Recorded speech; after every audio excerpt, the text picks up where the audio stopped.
السلام علیکم میرے پیارے بہن بھائیوں، جشن آزادی مبارک۔ میں ذوالفقار علی بھٹو بات کر رہا ہوں 70 کلفٹن سے۔ پاکستان ہندوستان کے مظلوم کے لیے بنا تھا، چاہے آپ مسلمان ہیں، ہندو ہیں، سکھ ہیں، پارسی ہے یا بہائی ہیں، یہ ملک آپ کے لیے بنا تھا۔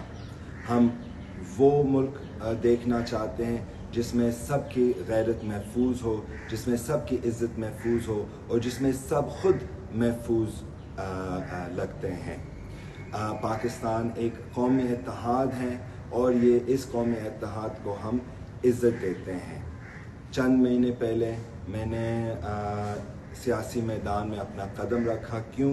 تاکہ میں ہر پاکستانی کے لیے محنت کروں گا، تاکہ میں ہر پاکستانی مظلوم کے لیے محنت کروں گا، ہر مزدور کے لیے، ہر کسان کے لیے، ہر طلبہ کے لیے اور ہر کوئی نوجوان کے لیے۔ انشاءاللہ تعالی ہم سب پاکستان کی بہتری کے لیے محنت کریں گے۔ بہت شکریہ۔